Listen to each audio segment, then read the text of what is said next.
Hello, everyone. Welcome to the stream. Hey guys, we're doing an ESO. We're doing a watch party for the new content coming out here. I'm really excited about it. We'll see what we get. I've got it muted right now. We're just playing some here. I guess I can put it on and maybe turn it down a bit. Got some background. This music right now is hilarious. It's incredibly corny. Daedric says, let me get the chat bot up here. Daedric says 12 new trials, 12 new dungeons, 4 new classes. And three new mechanics. I mean, I think the craziest part is the 3 new mechanics is a little crazy, man. When was last? Maybe 1 or 2, man. No, but I'm excited for this, guys. This isn't going to be, I don't have the copium handy, but I do think that this is going to be quite fun. Let me see if we can't get this a little bit larger for you guys. What up, chicken? What's going on, man? I'm afraid I'm going to hit the wrong thing here. And let me see. Hey, there we go. Also, oddly enough, I just absolutely cannot get my Windows taskbar to hide itself. But it is what it is. 20 seconds. We're counting down, guys. We're counting down. Let me see if I can get the green screen here, even if I make myself a little transparent. Let's see if we can get this a little bit better. All right, there we go. Get that volume up. Don't you have to watch them to get a monkey pet? Probably. There's usually a pet and stuff that they give away, chicken. Yep. And the monkey pet is a pet that they gave away for the people who got in early. So this is like your second opportunity to get a monkey pet. I love working at ZOS because I have the opportunity to work with others to share creative visions. So we're doing like an advert for ZOS right now. I've been living in Tamriel for 10 years, but I've been working for ZOS for about 3. 5 years now. 8 years this month. 12, 15. 15 and a half. 17 and a half years. I've been here for so long, I don't remember. Thing I love most about working here at ZeniMax Online Studios. Okay, so we're watching a corporate ad right now. See you then. Okay. Workers share. Oh man. They've taught me so much. It's incredible to work for people like that. God, this is just like corporate propaganda. Do we need this? A lot of companies that are like, I don't think ZOS is at the top of this list of being an evil corp by any means, but the more evil a company is, the more like statistically probable it is that they put out this corporate propaganda like this, where it's like, this is the best place to work, it's like, and if you're an employee, what are you going to do? What are you going to say? Like, oh man. So yeah, like maybe this is true. Maybe it's not. Probably it's somewhere much more nuanced. It's not like we're getting so this is just like propaganda. Just see the studio go from just a few people to all the people that are in here now working on ESO. All right, we got a staged lunch with everybody. I like it. Hey Nani, what's going on? Nani, do you wanna hop in? I meant to message you, but my day has not gone the way as planned. If you want to hop in or chat or stream together, let me know. 2025 Elder Scrolls Online Direct. I'm speaking to you today from ZeniMax Online Studios headquarters in Hunt Valley, Maryland, USA. This year, we wanted to bring you into the studio where we've built and supported ESO since 2007, and where we will continue to deliver great content to all of you, whether you're a veteran player or joining us for the first time today. You just heard from a few ZOS developers about what makes them proud, what inspires them, and what excites them. This is all just like staged corporate propaganda. About the new and exciting content. Tell us what's coming. We'll also go over some upcoming changes that I gave you a heads up on in my annual community letter at the end of last year. Oh my gosh. The summary of that message is that after a long those and community letters run, it's time to shake things up in ESO. Change the way we deliver content, but more of a focus on testing and new ideas, and ensure the game remains fresh and modern for years into the future. We'll do all this by continuing what we've always done. Listen to you, the community. How's that? What works and what we need to do better. I did turn down their little over corporate a year propaganda. ago, we began our celebration of 10 years of the Elder Scrolls Online. How's the audio, guys? We had a lot of fun meeting you all at in-person events around the world, and of course, celebrated in-game as well.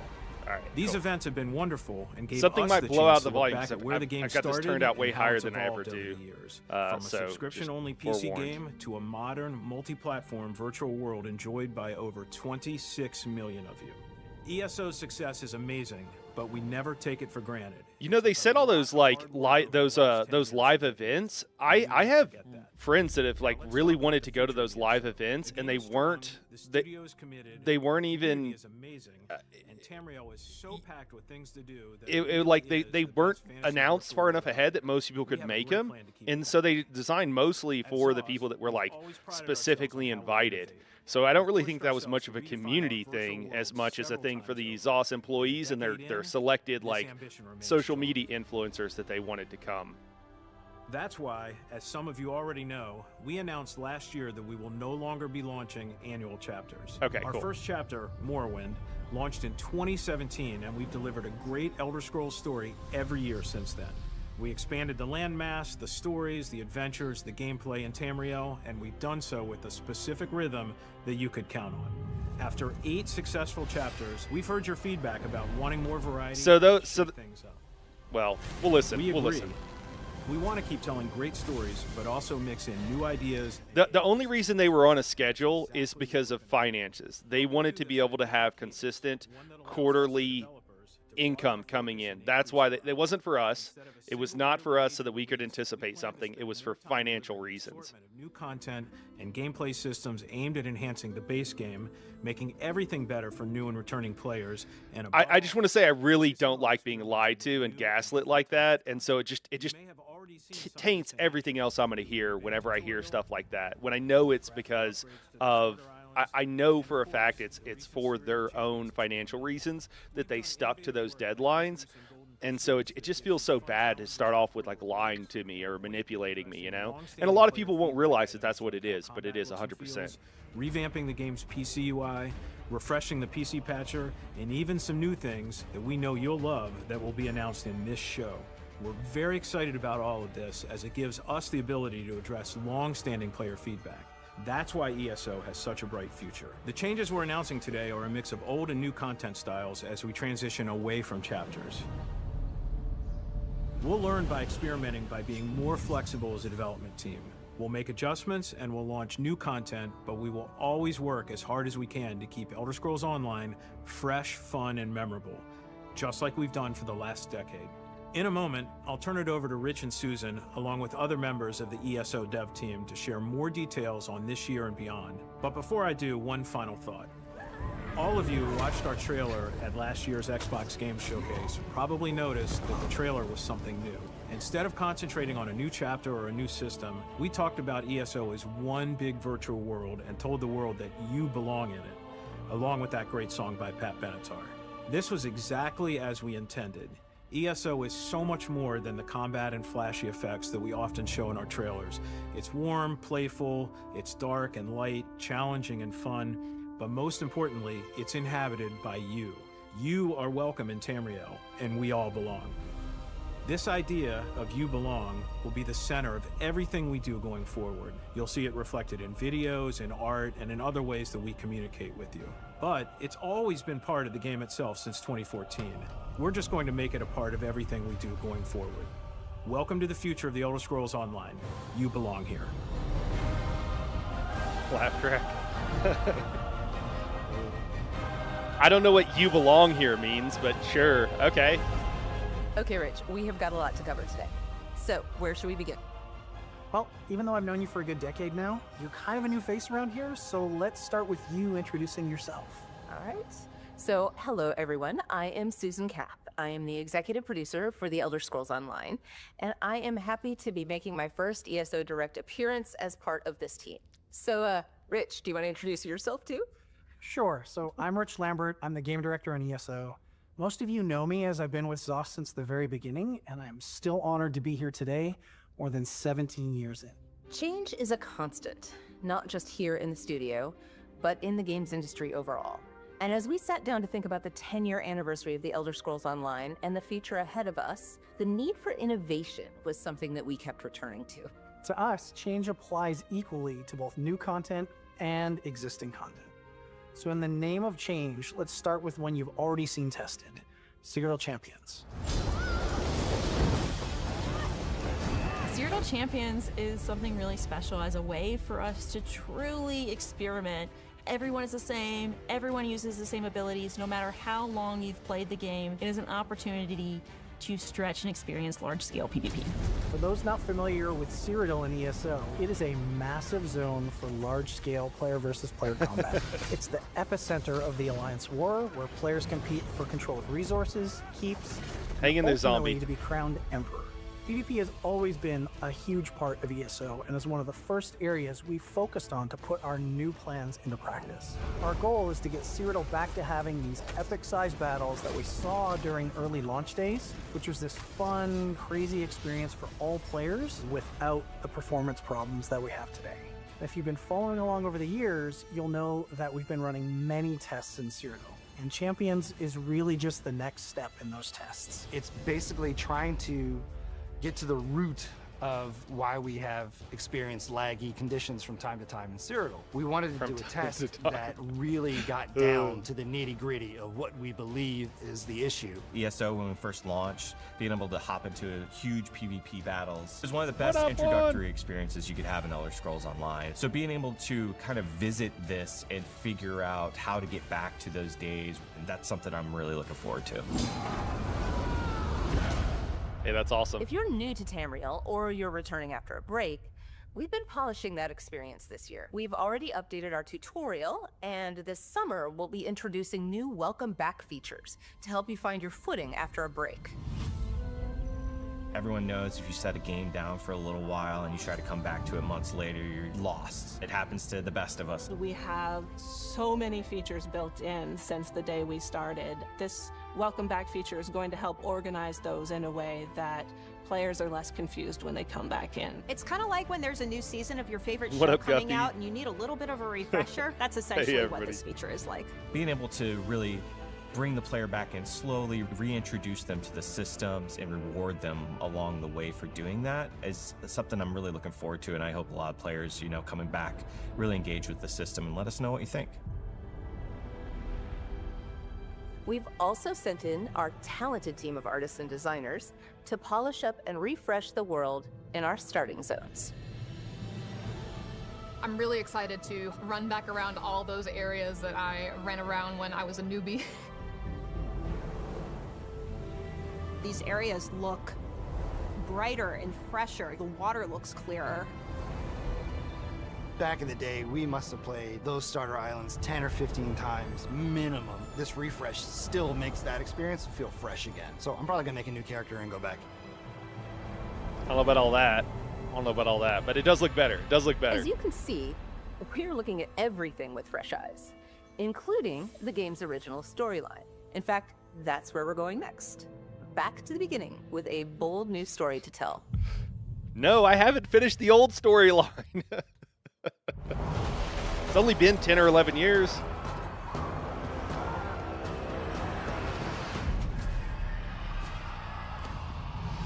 When we arrived, the necromancers had already killed everyone. We attacked. But you see how that turned out. They call themselves the Order of the Black Worm. They tried to drag Nirn into Cold Harbor with giant anchors What's up, from the guys? sky. Called it the Plane Melt. Crazy time. I am tempted to apologize for you getting caught up in all this. But something tells me the hand of fate brought you here. Five Claw. You always arrive just when the Rise needs you most. Hey, I've watched my wife complete it Now at least that we once. know the enemy, Does that the count? time has come to take the battle to the Wormcoat. Let's destroy these Tusken Soul Reapers. Find that damn snake and send her back to oblivion.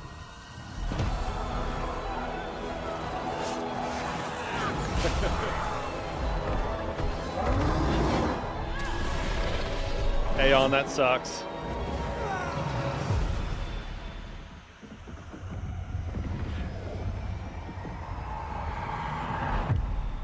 That looked cool.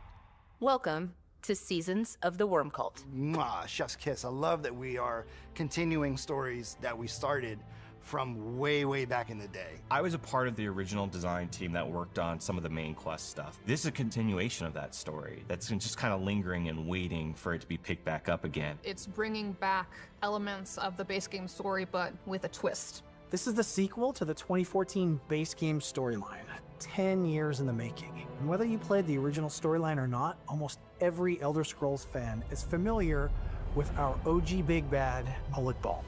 The Daedric Prince and his followers, the Worm Cult, stole your soul, and it was up to you to get it back, and to stop Nirn from being sucked into his realm, Cold Harbor.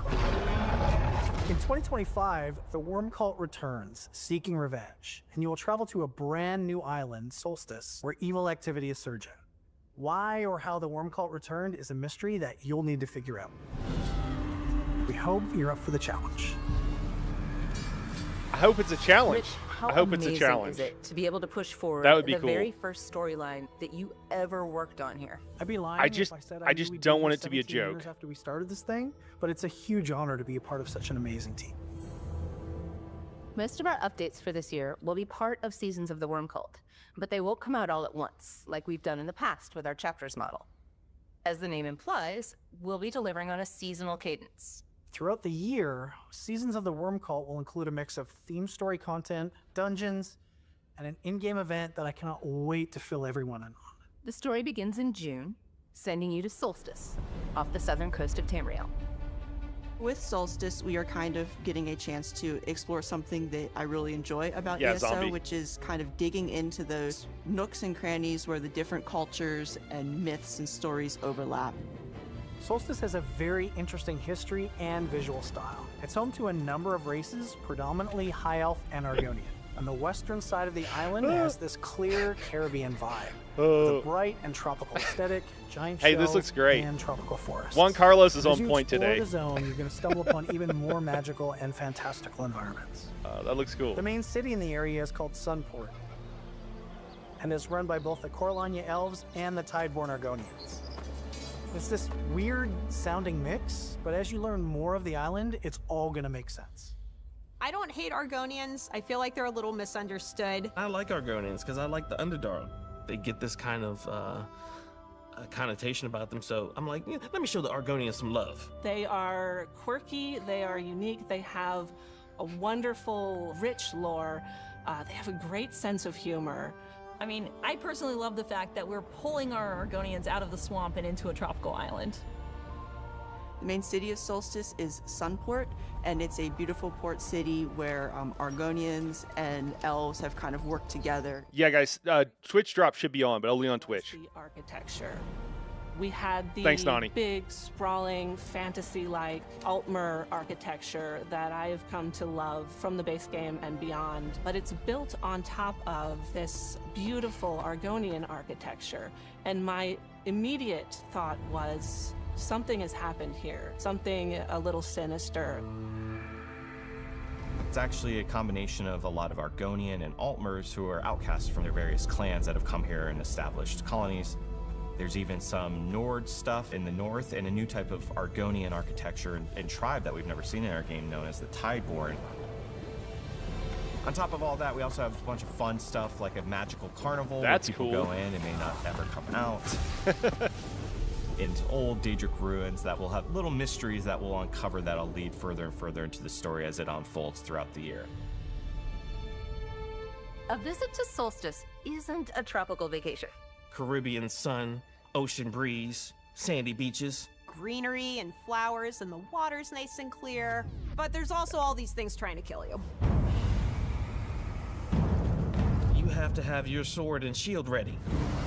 Yeah, guys, if you're on YouTube, pull it up on Twitch so you get the drops over there. The Worm Cult have established a base on the island and are unsurprisingly up to no good. Cultists roam the land, harvesting the souls of the islanders for their nefarious goals. They're led by a new leader, Wormblood, who has some questionable ties and a plan to bring glory back to the Worm Cult. When you first arrive on Solstice, you'll learn more about the Worm Cult and ultimately lay siege to the city of Sunport to free it from their control. And this helps establish a base of operations for you and some of your allies for the rest of the story. And these allies are going to be some of your favorite characters from the last 10 years of stories. I am super excited for a bunch of the characters that are returning. Daedric. These are all characters that we've been with since the beginning. Everyone knows Razum Dar. He's a fan favorite. Everyone loves him. He's going to be back for adventure. We also have Scordo, who is also another kind of rough and gruff best friend that's traveled with us throughout the years. Gabrielle, Vanis Galarian, just the whole kind of main crew. As many people that made sense to return that were involved in the main storyline are coming back to go on this adventure with us. I'm also excited to explore some characters that Razum Dar maybe is didn't get cool. a chance to shine in our earlier stories. Like, we are bringing back Prince Azah in a key role, and I think it'll be a really good opportunity to kind of build on his character. I've heard Roz is coming back, so I'm happy to talk to my favorite Khajiit. Outside of that, I don't want to spoil anything. I'm so excited for people to come in, play the game, and see if they can beat my monster. Yeah. We get introduced to a bunch of new types of monsters in Solstice. We have some new types of Argonian behemoths that have these cool feathers all across their body. They use their New tail models. and roll around a bunch to constantly try to crush the player. That was a new mechanic. There's also these stone Argonians, who are these guardians that have been reawakened over the years to protect the ruins. Okay. And then you also have these new types of Daedra that are these demonic-looking satyr-like creatures. That This is worship cool. Moab, and you'll see here and there, but more will be unveiled kind of as the year goes on. In Update 46, I'm down, we Nani. are releasing a new 12-person trial called Ossian Cage. Ossian Cage is this gigantic vault in Cold Harbor.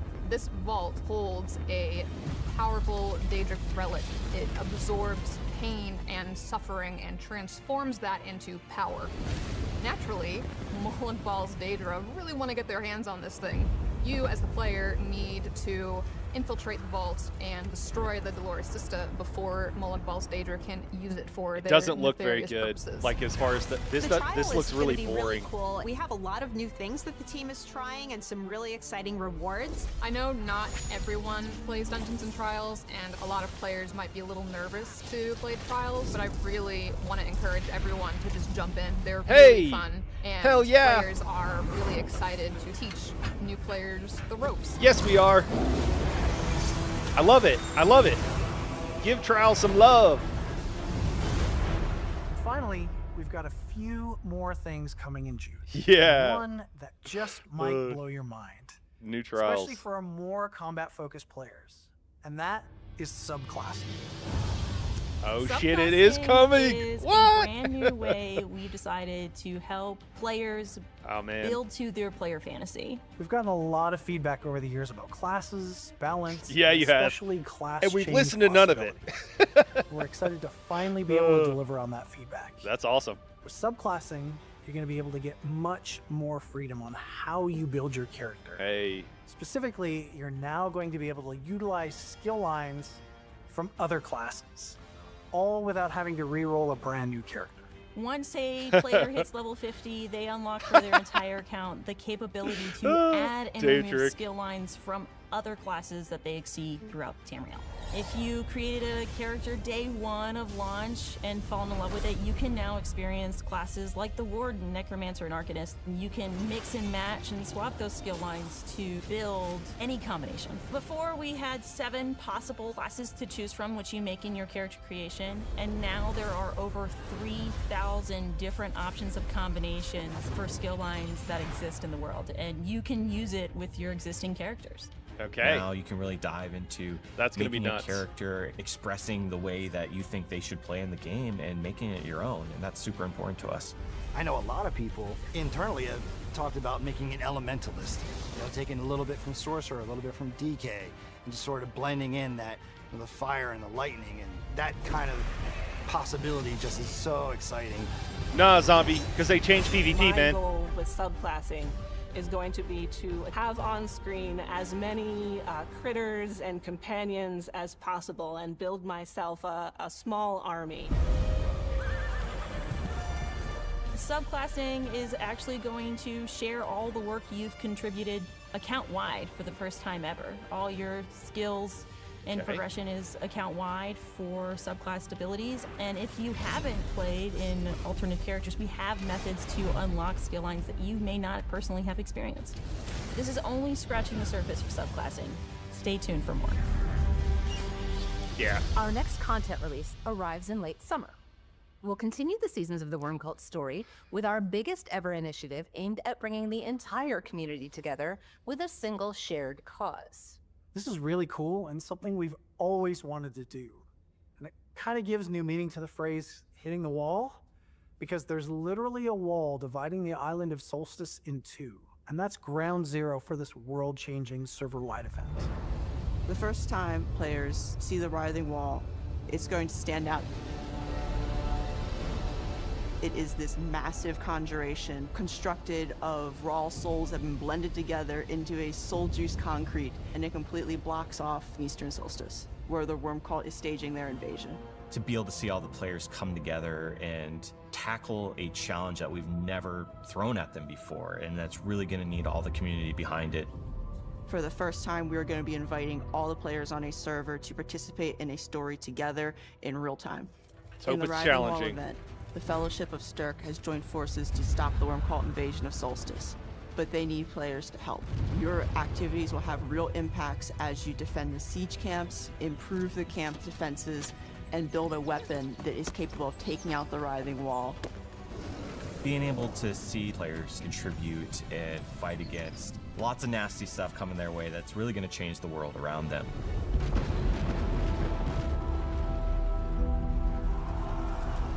The goal will be to work together with fellow players to breach the wall from the west and gain access to the eastern half of Solstice. Your mega server's collective effort and activity is really going to dictate how fast that server is going to progress through the phases, which ultimately means players are going to experience the epic final encounter and outcome of the event at different times. I wonder which server is going to get through first.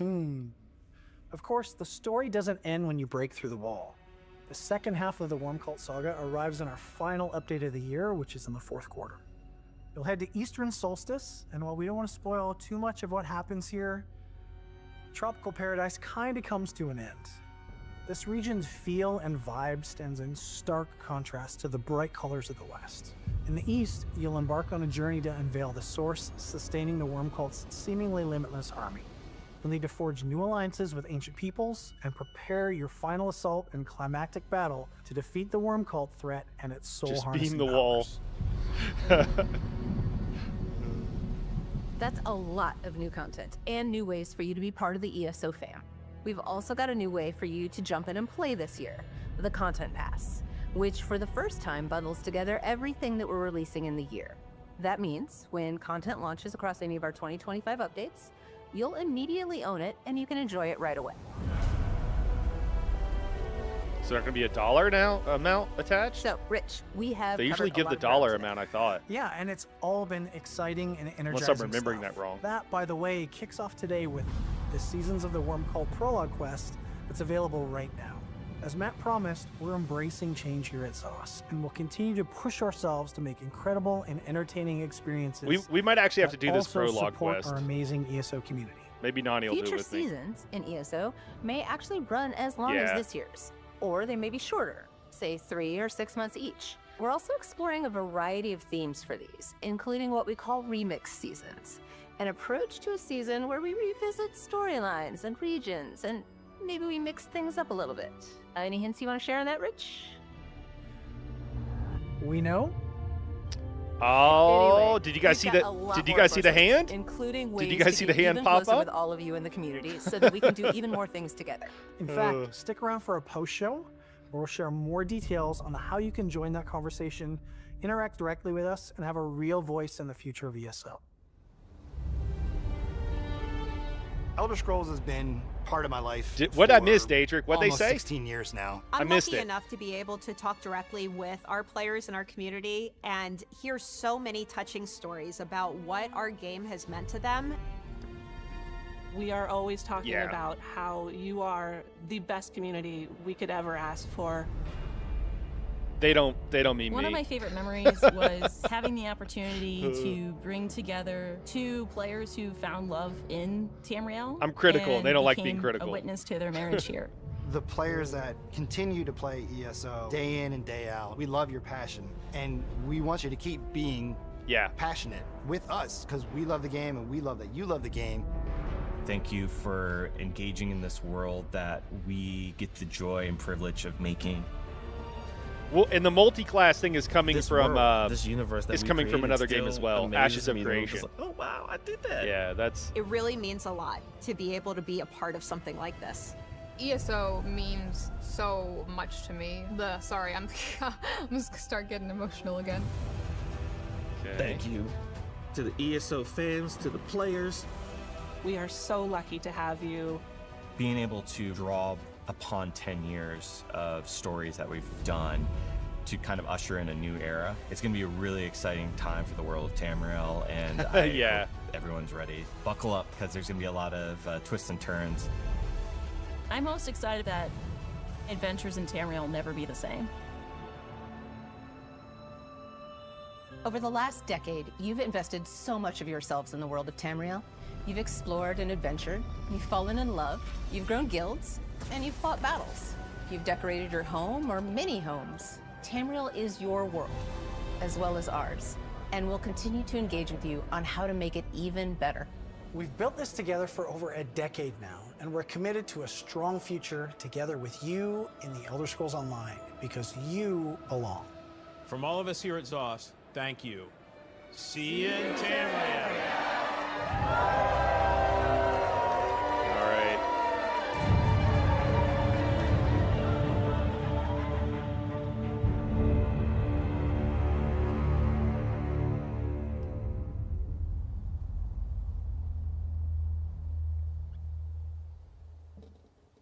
Get a reward code there. Am I in the way? There it is. Reward code. 2025 ESO Direct. Okay. Well. So wait, was the season content pass thing? Mel, we didn't get a price on it, which I thought we normally got a price on all this stuff. If I'm remembering from past years correctly, normally we got a price. Looks like we don't have one this year. I'm going to guess more would be my guess. Let me catch up on these comments. Honestly, copying and then adapting what the competition is doing is the best thing for the consumers in a way. Yeah, I'm totally fine with that. Yep.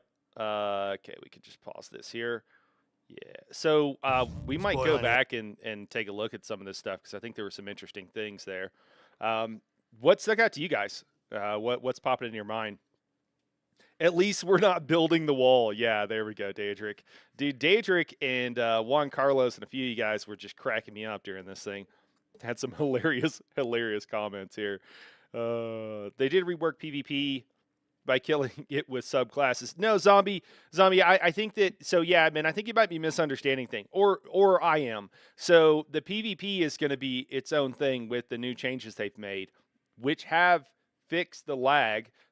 So they are going to iterate on that. So, but I think PvP is going to be completely separate from PvE moving forward, which I think honestly is a good thing.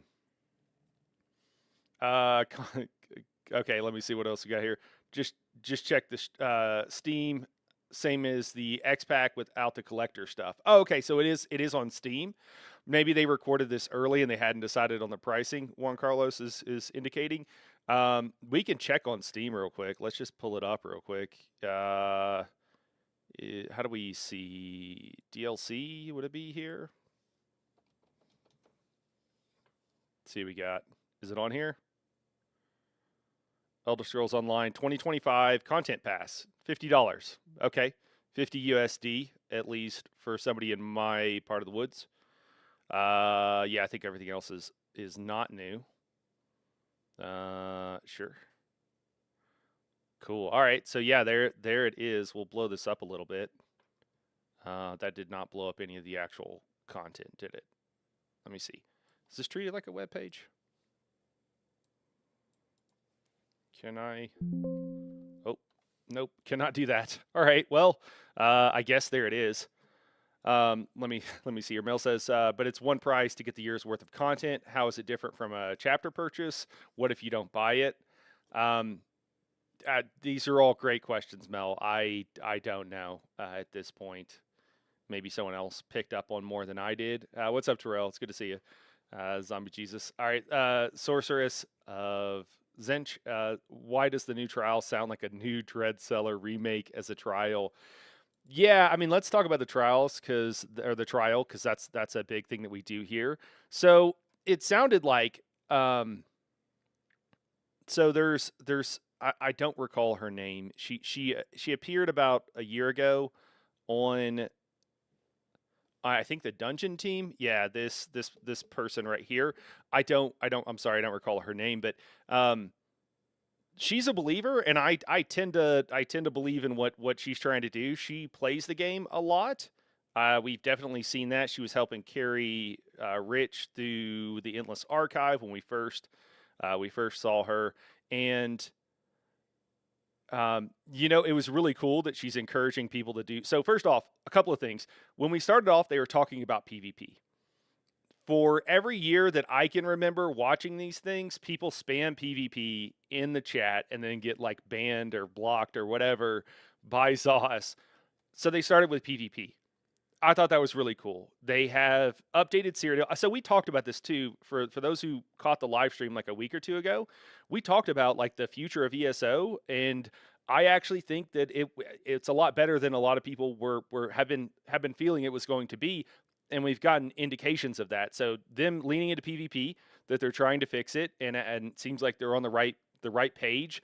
I've talked to friends of mine who are programmers and who work on other games, and they felt like it was an intelligent approach to fixing PvP that they were taking.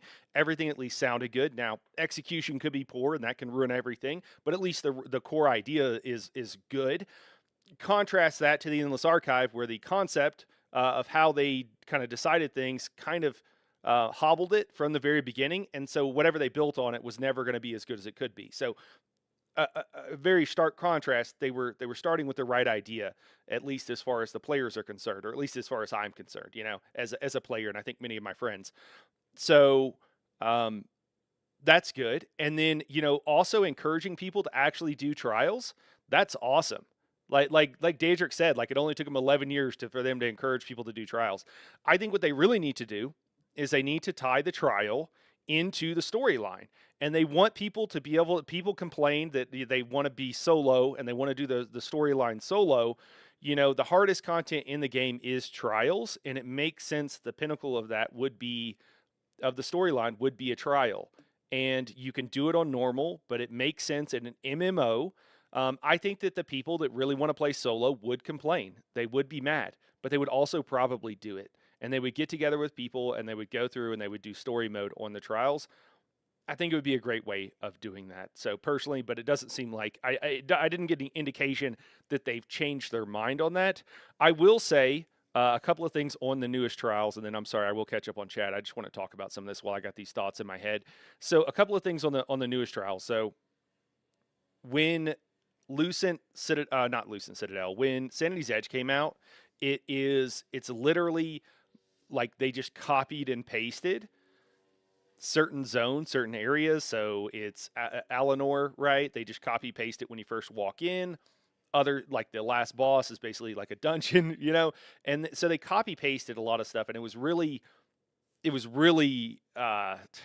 frustrating to see that, and because it didn't look amazing. And then with some of the newer content, it's like, hey, I don't know where all this stuff is at. I'm just trying to scan to find it so I can actually have a relevant picture in the background and also like look at it more. I just think that we're like 1 for 4 on getting trials that really look good right now, and it looked like this Cold Harbor-esque trial. I don't know where it was at. It looked to me like it was, to be totally honest with you, it looked like it was defeatured. It didn't look very. I'll be very happy if there's cool mechanics, if it's a cool way of running a trial and it doesn't feel like a dungeon that they've stuck into a 12-man format. Like, I'll be happy if they do that. But I would like it to look a little bit prettier. I'm picking at hairs here, guys. I should be very happy. It's just really weird. So whenever we got Sanity's Edge, they added all the cool new stuff for the new zone, right? Like everything for Arcanus and everything for Apocrypha, and it was so cool looking. And I just assumed that our new trial would be in a similar style with all of the new assets, the new visual assets that they had created, that they would actually use that in the trial, because that would be really friggin' cool. And they didn't. And I was like, wait, why? Why did they not? Yeah, like looking at this, like this is a little bit different, but we've seen this same kind of boring color scheme quite a bit. And so I'm not like pissed off or anything, but I am like wondering why. Why didn't they go with something? It just doesn't look that feature rich to me. It's okay. Again, a small thing. It's just like I don't understand like this. Like we've seen something like this. This looks like I'm running the base storyline here. Is this what it's going to look like? It feels like we're running around Cold Harbor. If they're adding new features and they've added all these new like assets, why is it kind of using a lot of the same stuff and has the same look and flavor? Right? Like I know it's got to be Cold Harbor if they're going with the Cold Harbor theme, but I mean, skeletons, all these guys we've seen before. Like here we go. We've got another flesh abomination. Like we've seen that before. I just don't know why. Like we've seen all these we got one new one. We got the new Daedra down here. Okay. That's good. We've got one new Daedra. That's not horrible. But I would just like to see more of the newer stuff. Okay, all right. Let me catch up here. So, Daedric's answering questions. Thanks. The account page is down since so many people are claiming the code. Okay. All right. Cool. Won't even try. Yeah. I didn't tell you how much since I seated on the MXN. Okay. All right. Yeah. $50 DLC. Glad they aren't doing chapters. LOL. Yeah. ESO website crashed. Okay. Cool. You can't get the monkey code. PvP is more than Cyrodiil. Subclasses will BGs and IC. Are they going to be zombie? That'll be interesting, man. Yeah. If you think it's not balanced now, picture every class with Spectral Bow and Cloak, or the Dragon Leap, or the Warden Heals. I mean, if everybody can do it, though, man. I'm not saying, man, hey, you probably know better, or you almost certainly know better than I do. So I get it, man. Whenever I go into like 4-man, these or 8-mans, if I go in like a decent build, PvE build, sometimes, and I know there's hidden MMR, and I'm probably really low because I usually go in there like half naked with like no skills on my bar, or like no useful skills, but like I'll get top kills, man. So I don't know. And that's on characters that I've PvP'd on some, so I don't know. I finally snuck through and got the monkey. Okay. All right. Everybody's trying to get the monkey. Honestly, if they make trials at least the story quest and the ending of it, they would either do it like Final Fantasy XIV, do it with NPCs, or like WoW, do it with NPCs, but just the last boss. Yeah. What's up, Clash? Subclasses is going to be absolutely insane. Yeah, that's definitely the biggest news. I think the subclasses is going to be absolutely nuts. I think we're going to see some hot garbage builds coming out from the usual suspects that don't play the game. So that's going to be entertaining. But I also think we're going to be able to do some insane theory crafting. It's going to be really fun. Really, really excited for that. The new part, the new trial part of the new zone release. Yes, Mel. It appears that. Yeah, and that's the other thing is like I was under the impression they didn't say anything about it, that we weren't going to get a new trial. And I don't know if you guys was that just me, or were you guys also under that impression? Actually, I'm curious enough. Let me put up a poll because I want to know like the stats. If everybody else was on the same page, I just want to see if yeah. Here we go. Let me just ask.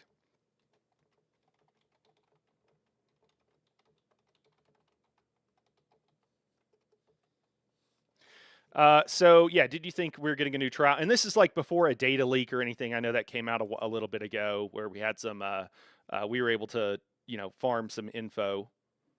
But yeah, I'm curious. Is a new trial? Yeah, okay, sorry, we already read that. Prettier just means more lag for console. Yeah, I mean that is the problem. I wonder if that's why it is so defeatured. Aeon. You know, that's one of the reasons. This wall looks super cool. I will say that. These, you know, how we're going to take down the wall is also like a big question for me, because is it going to be like grinding out dailies and doing really boring stuff, or is it going to be actually hard content? They said everybody. So is there going to be like hard content where, like, if we go as a raid group or whatever, and of like really skilled players, if we can do more to help bring down the wall? I'm going to guess the answer to that is almost certainly no. I'd like it to be yes, but I'm going to guess that it's going to be almost certainly no. But that would be cool. Also, they didn't talk about the difficulty in the zones, did they? Did I miss anything? They didn't talk about the difficulty of the zones. Yeah, I'm not sure. Somebody let me know. Okay, I don't know. I believe they did it like that, trial design, just because they want to keep it OG vanilla 2014 ESO look, but with better textures and more polygons. Yeah, I don't know about that, Juan Carlos. That feels like a little bit of cope, man. I don't know if I can agree with you on that one. So class identity is no more. Did I get that right? You know, I mean, you can mix and match, man. I don't know. I guess so. Class identity has long not been a thing in Elder Scrolls series, right? Like in the earlier ones, you could like in Daggerfall, you could design your own character class, and I always did. So that's not too new, to be totally honest with you. But yeah, I mean, it's what they've been promising, is that we can kind of do whatever. I think it's fine personally. I'm all for it. I didn't think we were getting a new trial, and actually Terrell like to you know, and I could be wrong, but just to like go with the opposite of you know, to kind of take the counterpoint to you, man. I think in some ways, like they said, you can make an elementalist. I think it might allow us, some of us who wanted to play more themed characters, to go even deeper into the theming on our characters. So yeah, man, I don't know, it could be pretty cool, to be totally honest with you. I think that one of the biggest problems, though, is like there's not very many things that will let you lean into a elementalist playstyle right now. So, or many of the playstyles. So it seems like people are going to be making really bad builds because they're flavored.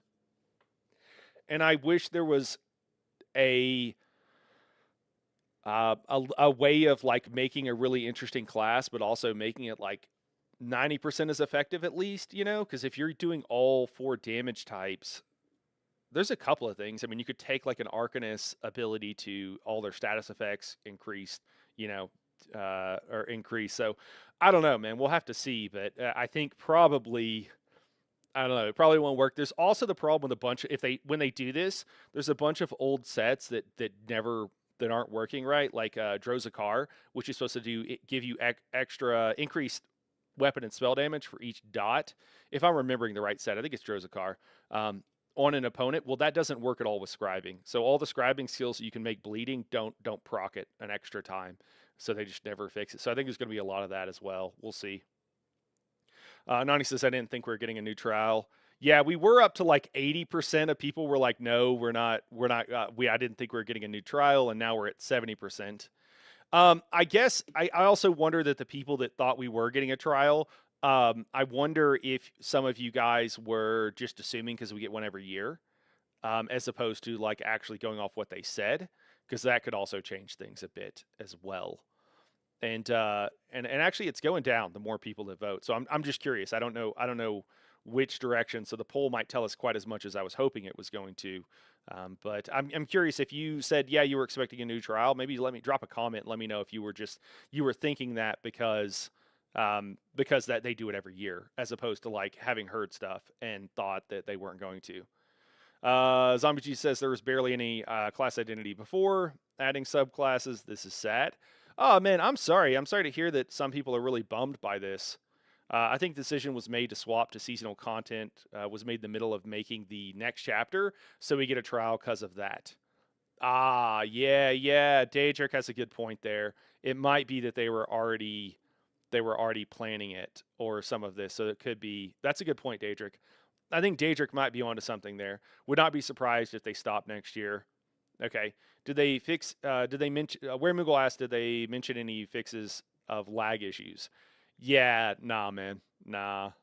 This is mostly a marketing thing and tell about new info. So every year we joke is kind of the year of of like, this is the year that we're going to focus on fixing stuff and improving, the lag. I think a big part of that too is that they're not using the server capacity, or they're not paying for it, is kind of what it feels like when a lot of people come in. It's just the game gets worse the more people that play, which is so frustrating. I know it's a problem for everybody, but like, the game's been out for 11 years. They could probably do it better than they are. The wall will basically be a Westland zone event, that mirror shard thing. Yeah, Zombie, I think you might be onto something a little bit. I think it might be you have to go here, do this thing, and then go to the other place. But we'll have to see, man. I imagine the raid will be like a combo of Anchor and World Boss like events. Yeah. Can't wait for all the fake best builds that will be put out. Yeah, Terrell, there's going to be some hot garbage, man. It's going to be funny. Didn't scribing help character customization? Why do they even need to think about subclasses? Man, I mean, I think it's cool, Zombie. So I think we're on a different page on this, man. I think it's going to be awesome. Personally, there's a lot of different things you can do, and being able to make the character you want. I think there's going to be some really imbalanced things that they haven't thought about, that are going to be completely broken. And I think that Zos being Zos is going to take a take a nerf hammer to a lot of stuff, and I think it's going to cause some turmoil. I mean, it just is what it is, man. If you've been around, I mean, you've been around in the ESO scene for a while, and I think most of us that have are just going to kind of expect that.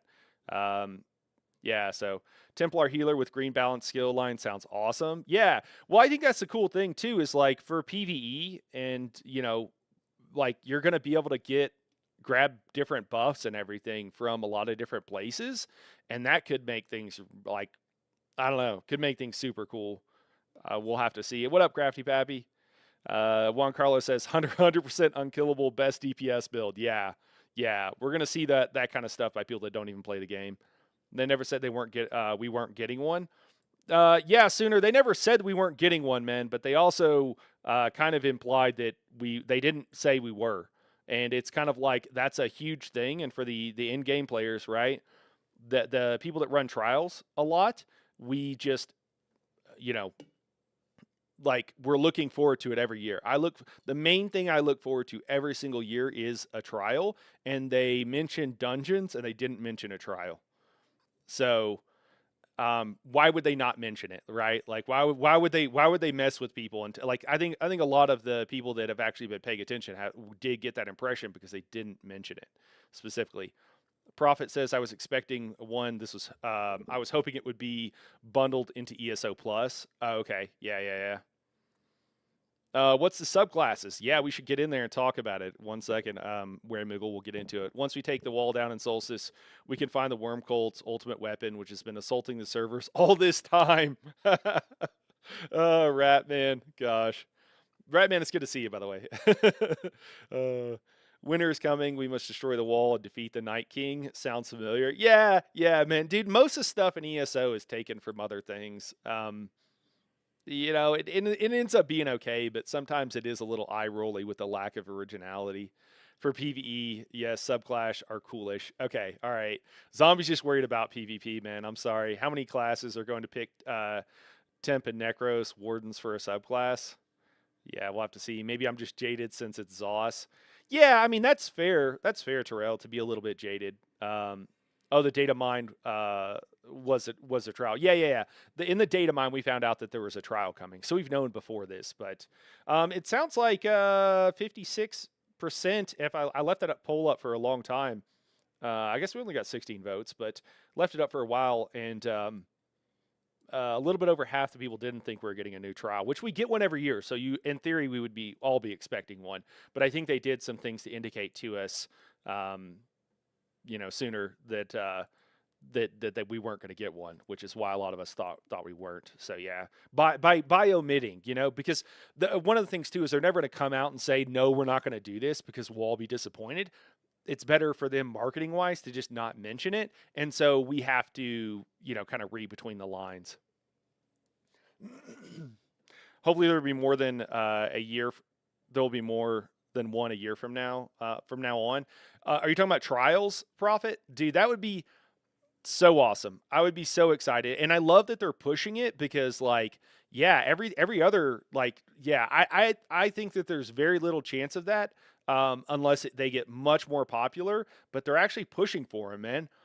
So maybe what we need to do, maybe what I need and want to do, is to try to really push to help get people. Maybe I'll do a guide on the new trial and just do kind of a push to help people get into in-game. Maybe we can help out a little bit. Mel says this whole info release was sketch.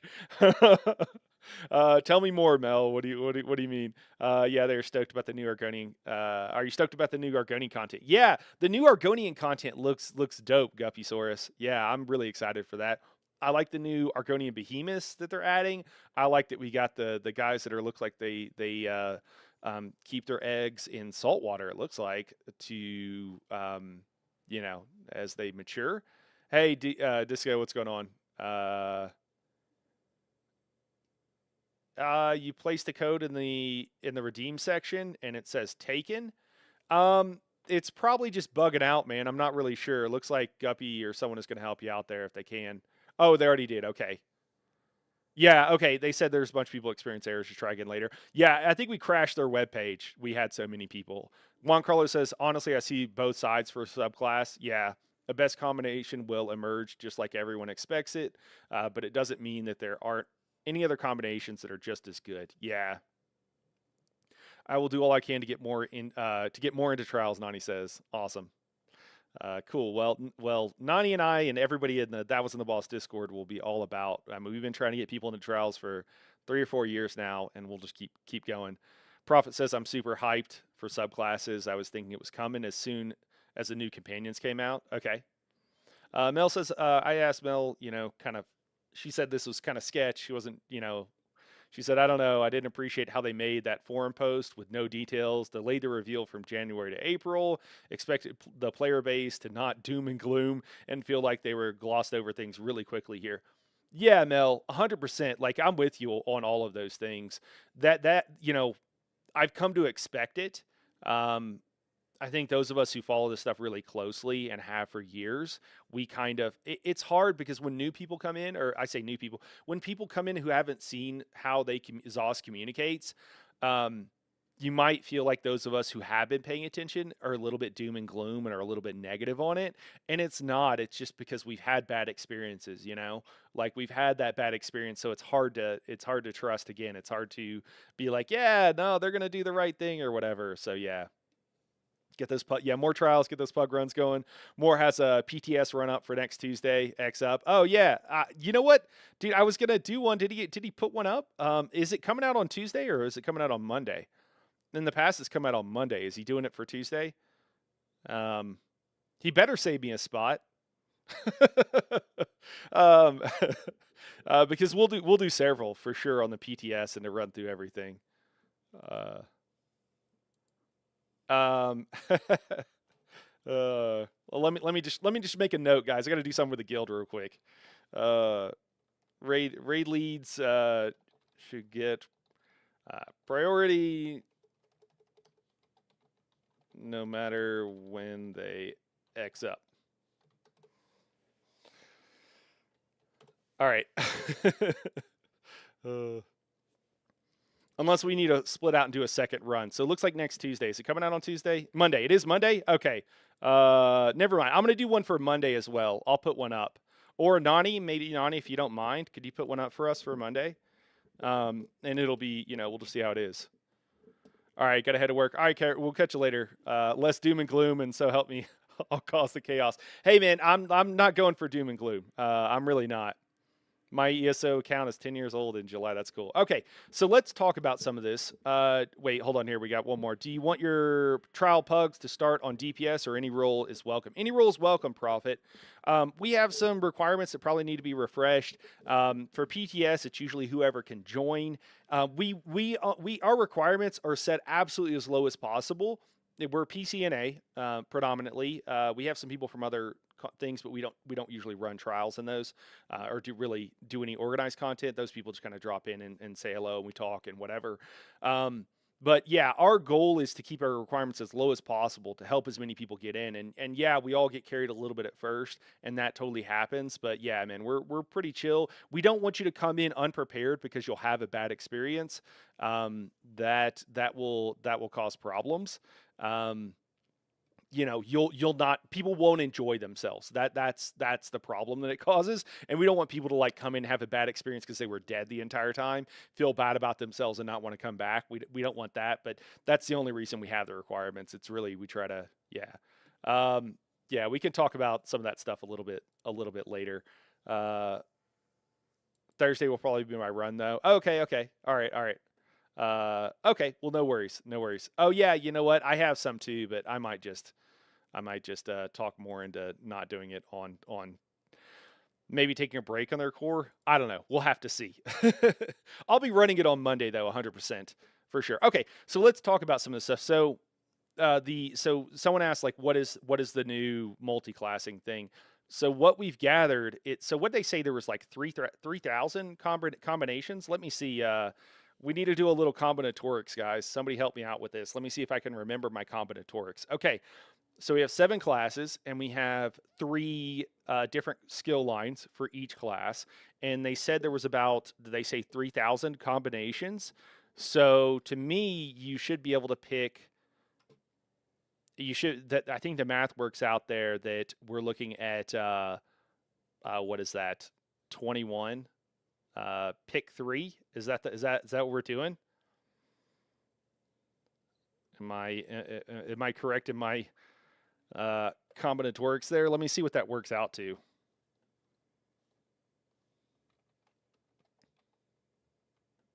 Daedric will probably know. Somebody check my wait. I'm not getting a calculator. All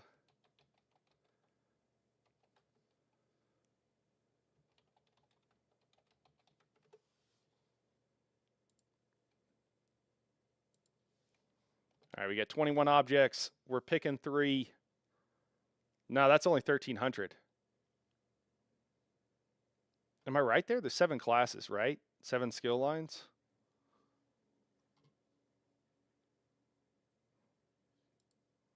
They said over 3,000. Somebody help me with my math. What am I doing wrong?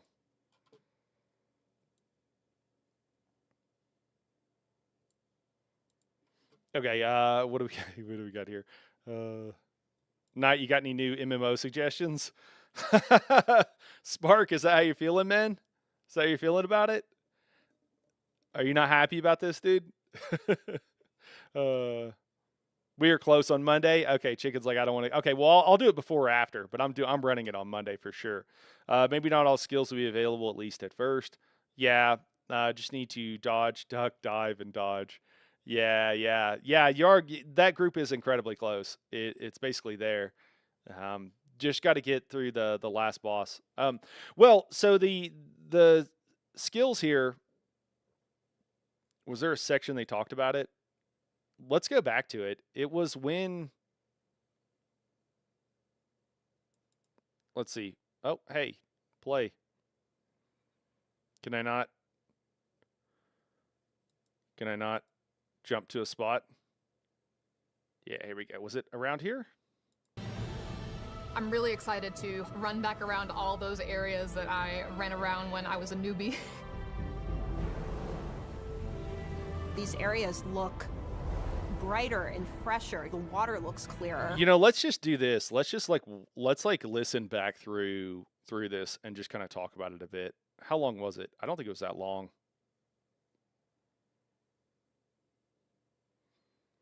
Yeah, we only to see how far we have come. Since 2000, that this is message the marketing is that stuff. after a long. You Okay. just heard from a few ZOS developers about what makes them proud, what inspires them, and what excites them about the future of ESO. We're going to talk about this bright future, about the new and exciting content launching this year. We'll also go over some upcoming changes that I gave you a heads up on in my annual community letter at the end of last year. The summary of that message is that after a long and successful run, it's time to shake things up in ESO. Change the way we deliver content, but more of a focus on testing and new ideas, and ensure the game remains fresh and modern for years into the future. We'll do all this by continuing what we've always done. Listen to you, the community, on what works and what we need to do better. You know, it could have been the case that they like looking towards selling to Microsoft. It could very well be the case that what they did is they were trying to make sure the revenue stayed even more consistent. Although they were on that schedule for a very long time. But that could have been it if they were preparing for it to be sold. If Todd was like a little over a year ago, looking forward we to began that, our celebration of 10 years that would of the make Elder sense. Scrolls Online. We had a lot of fun meeting you all at in-person events. Yeah, so I just want to say about these in-person events. Oh, that's funny. Modifius did this. I know those guys. They're the owner of that company is really cool, and they actually make the Elder Scrolls board game, but or at least one of them. I don't know. There's probably multiple, but a lot of these events, I knew a lot of people that wanted to go to these events and couldn't find out enough information about them far enough ahead to actually be able to go, and they were pretty upset about it. So I don't know. I don't know. As a programmer, Microsoft also likely put a change freeze in place, so no major game updates until the purchase was complete. Yeah, that would make sense. Around the world, and of course celebrated in-game as well. These events have been wonderful and gave us the chance to look back at where the game. Yeah, hard work I just don't want to hear that because I know a lot of people that really wanted to go to these events and couldn't, and so it just feels like they're blowing smoke, and that doesn't feel good. For the last 10 years to get here, and we won't forget that. Now let's talk about the future of ESO. The game I'm not is sure, strong, Ratman. The studio is committed, our community is amazing, and Tamriel is so packed with. Oh my pushed gosh. ourselves to read. That's why, as some of you already know, we announced last year that we will no longer be launching annual chapters. Our first chapter, Morrowind, launched in 2017, and we've delivered a great Elder Scrolls story every year since then. We expanded the landmass, the stories, the adventures, the gameplay in Tamriel, Showing and trials we've done there. so with a specific rhythm that you could count on. After 8 successful chapters, we've heard your feedback about wanting more variety and to shake things up. We agree. We want to keep telling great stories, but also mix in new ideas and gameplay systems. And that's exactly what we're going to do. But we'll do this in a different cadence, one that allows us, the developers, to broaden our focus and increase variety. Instead of a single yearly major release, we plan to spend more time delivering an assortment of new content and gameplay systems aimed at enhancing the base game, making everything better for new and returning players, and above all, focusing on experimenting with new and different types of content. You may. Yeah, so this is, I hear this, and this to me rings like very positive. I think we as gamers, like, we'll complain when stuff is delayed and when stuff doesn't come out, but ultimately we don't really care. Like, we don't care where it matters, which is in the money spending. Now, a company that is trying to, that is a corporation that is essentially soulless, and they're just trying to generate money, and that's their whole goal, needs that. They want those quarterly updates because they want to make sure that they have continuing revenue and that they can predict the future, or if you're trying to sell to another company. Now that they've been sold, it seems like, well, maybe we can change up this revenue model. I also think that they've seen that the player base is slowly declining and a lot of the negativity in marketing as well. Someone was pointing out earlier, I think it was Mel, but they have horrible communication, and a big part of that is their marketing team. And they, even when they do good stuff, they just communicate so poorly that it comes off bad. And then they also will essentially lie to us or manipulate or just do things that make us not trust them. And so they have a really big trust issue. And so I think that most people, once, these changes were announced, it sounded doom and gloom.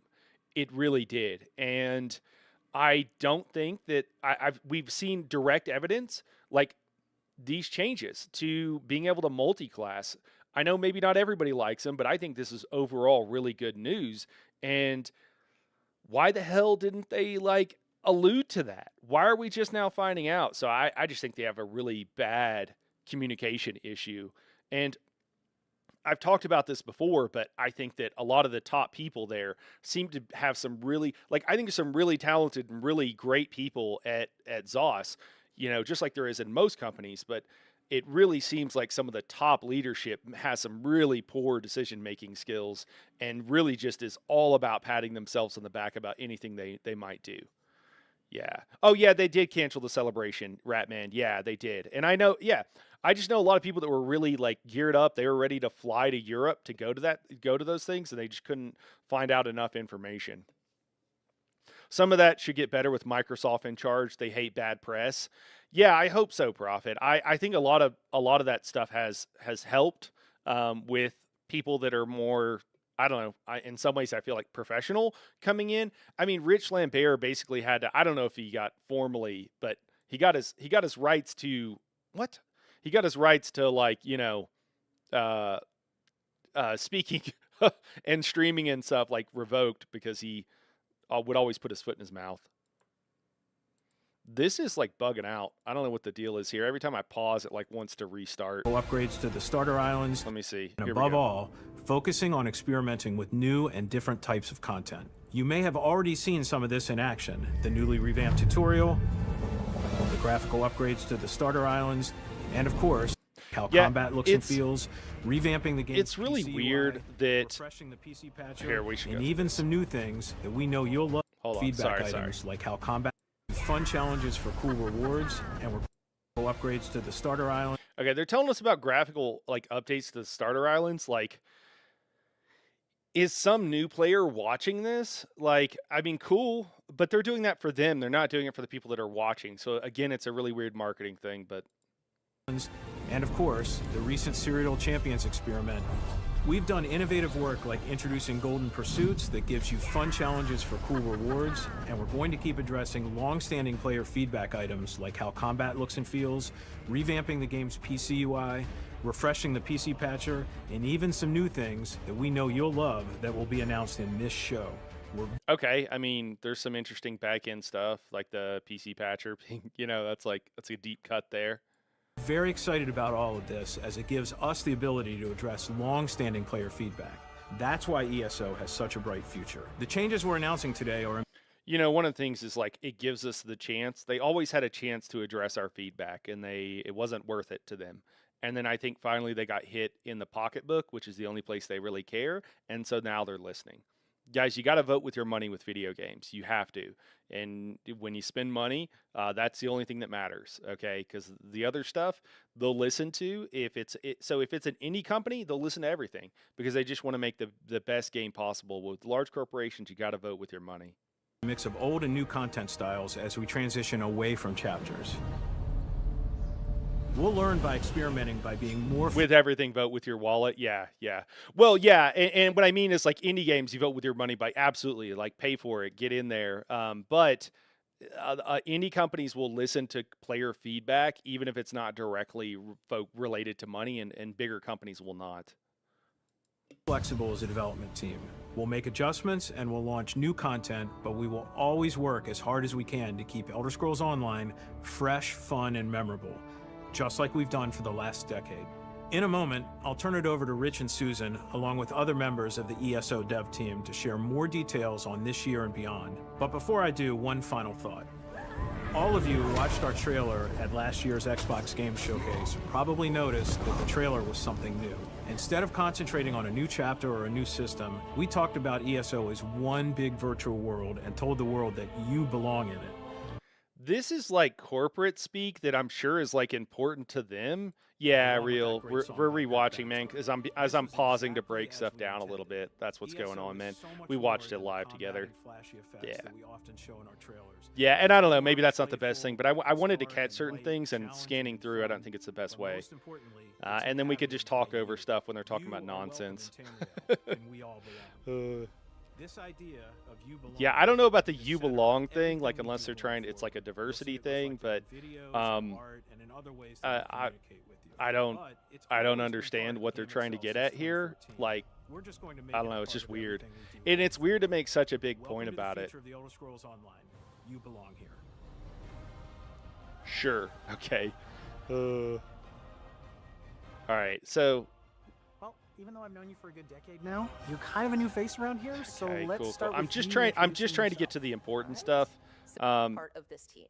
So, Rich, do you want to introduce? With ZOS since the very beginning, and I'm still honored to be here today, more than 17 years in. Change is a constant. Not just here in the studio. They got the rights to use You Belong, so their corporate campaign is centered around it.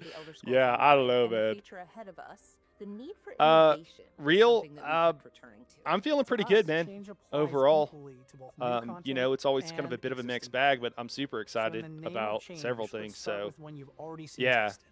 Serial Champions. Serial Champions is something really special. Okay, so we already kind of know about For this. those not familiar with a huge part of ESO, and is one of the first areas we focused on to put. It's nice that they actually talked about it for everybody who's been, you know, into PvP. Some of this stuff too is like they address it, and it's like so long ago that the player feedback was given that the two are detached, right? If I give you feedback and you listen to it 3 years later, if it's a year later, that's too long.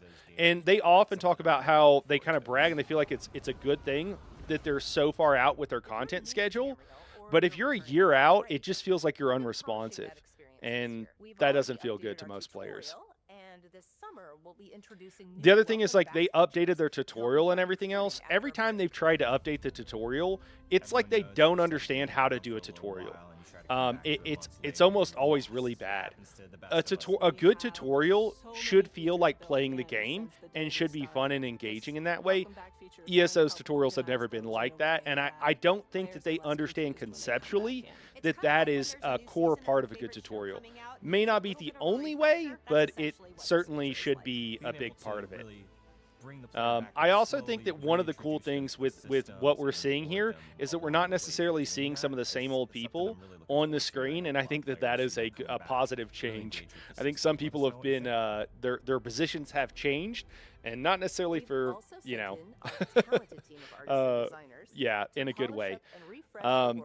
In our starting zones. Yeah, I don't know. There's been so many things like they're talking about their talented designers and creators. Like they've had several instances where they were simply stealing artwork from community creators, and that stuff is just like, man, it's hard. Okay, cool. It does look better. That's good.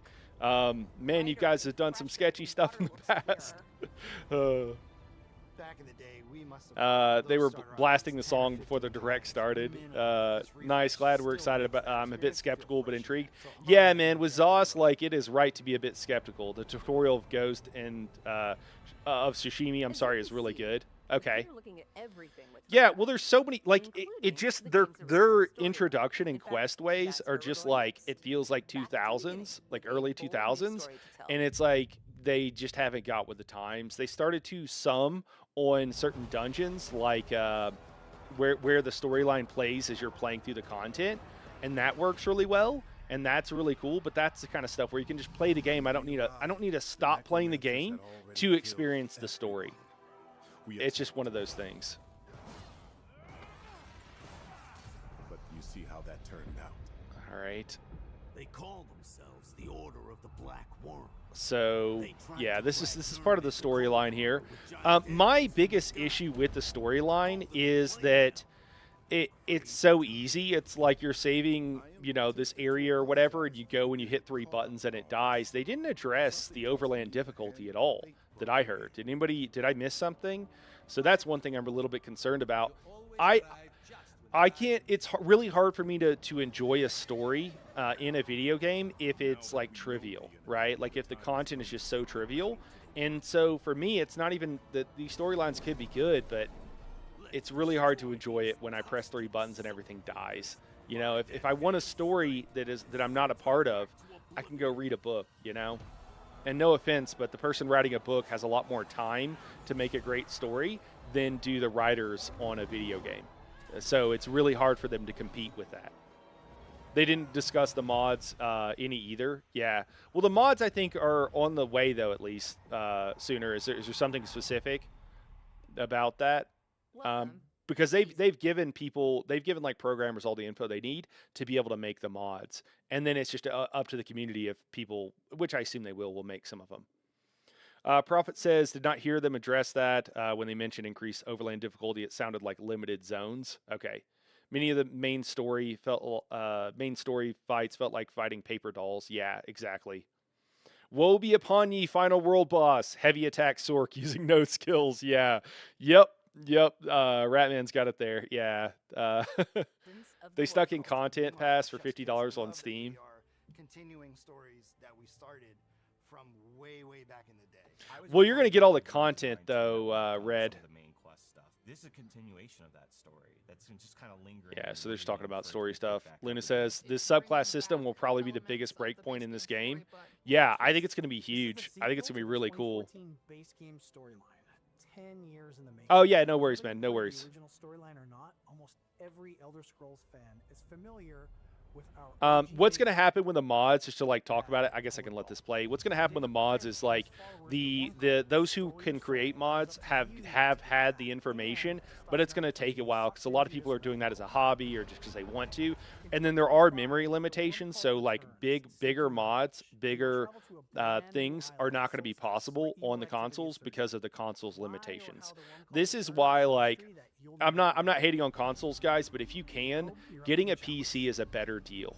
I know just like you can get and play games by that lower cost with a console, but if you can afford to pay a little bit more and get a PC, you can update parts.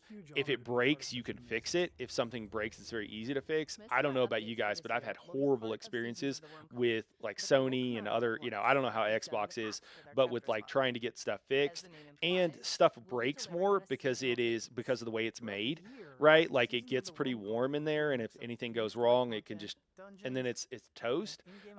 If you have a PC, you can fix it some, and there's a lot of things that like you as even if you're not into computers, you can build a computer. It's not that hard. It's plug and play parts. And if you have questions, there's a lot of people in the Discord that would be glad to help you out if you have PC problems.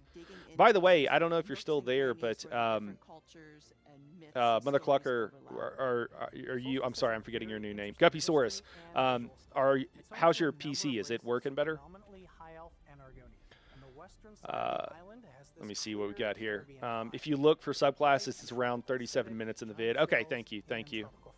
I recently been playing on PC some, but hard to give up.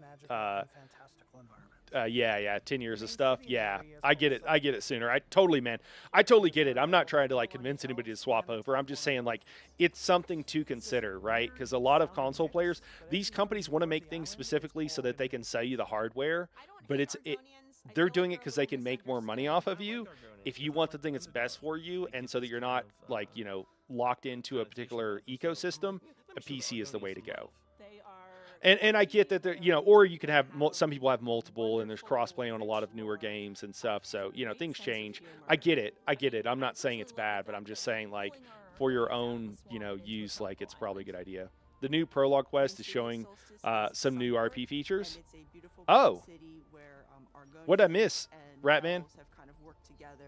The very first thing I noticed was the architecture. We had the big, sprawling, fantasy-like Altmer architecture. Isn't this basically the same as what we already have, the architecture? But it's built on top of this beautiful Argonian architecture. And my immediate thought was, something has happened here. Something a little sinister. It's actually a combination of a lot of Argonian and Altmers who are outcasts from their various clans. Oh, dialogue choices that actually affect the story. Oh, Ratman, that's really cool. Okay, yeah, that will be cool. I mean, tribe that we've never seen in our game known as the Tide it's a small step in the right direction, but it's not nothing. A bunch of fun stuff like a magical carnival where people go in and may not. You see the little mechanical rats? That was fun. Into old Daedric ruins. A lot of this stuff looks really cool. Cover that'll lead further and further into the story as it unfolds throughout the year. This is a little bit of my frustration here. A little bit when you see stuff like this. This looks cool, like this glowing thing over here. And yeah, we've seen this architecture before, but that's the kind of stuff that I'm like, why doesn't the trial look like the cool new stuff? A visit to Solstice isn't a tropical vacation. Caribbean sun, ocean breeze, sandy beaches. Greenery and flowers, and the water's nice and clear. But there's also all these things trying to kill you.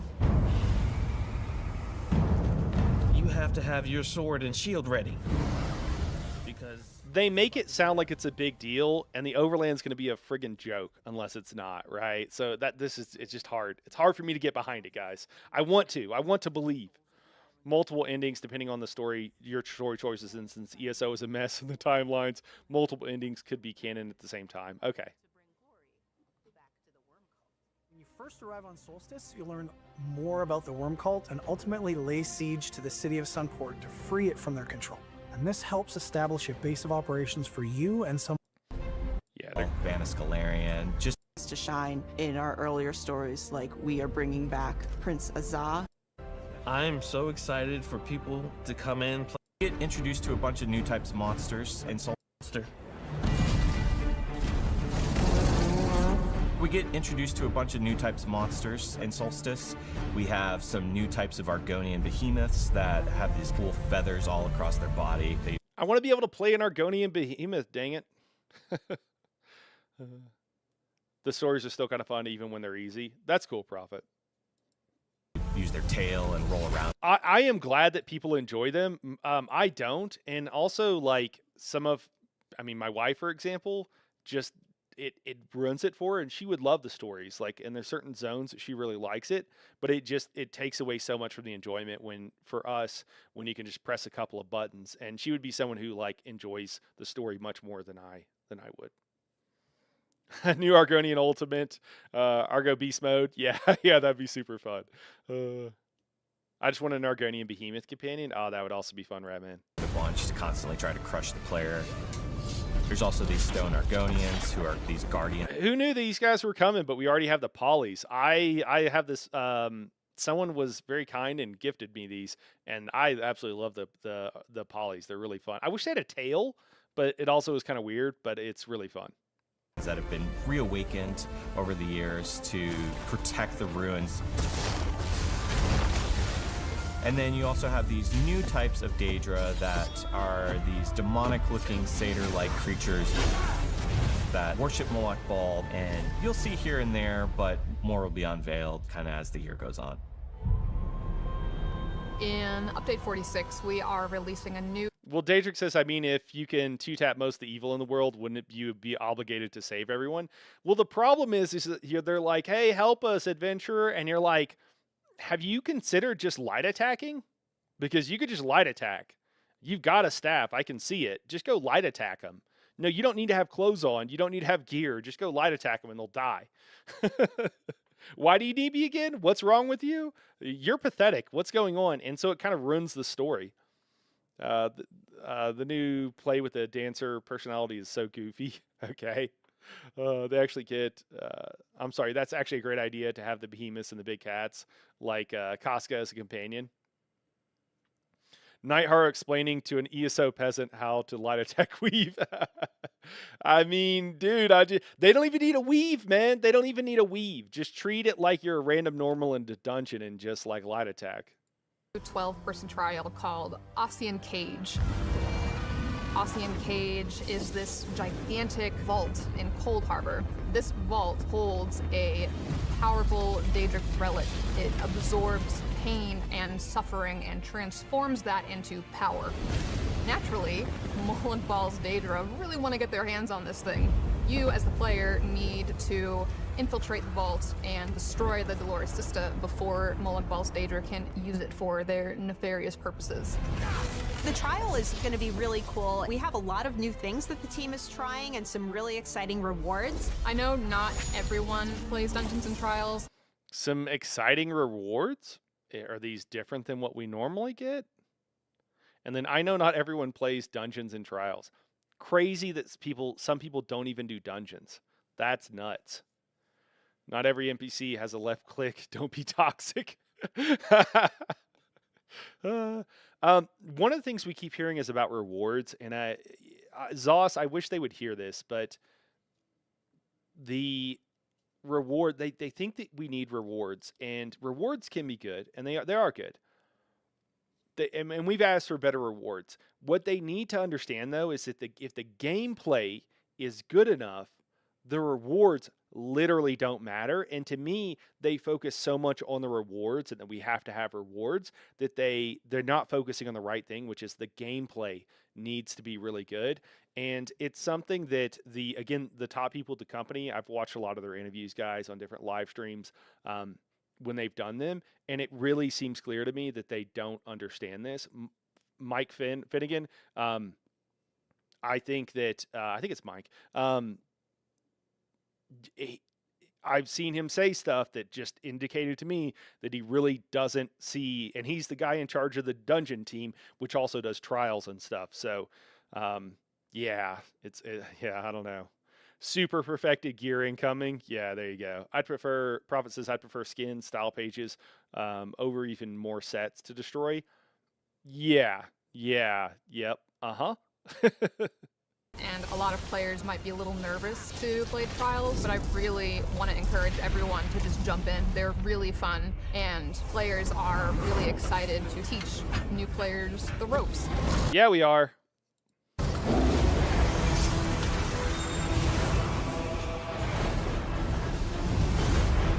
Finally, we've got a few more things coming in June.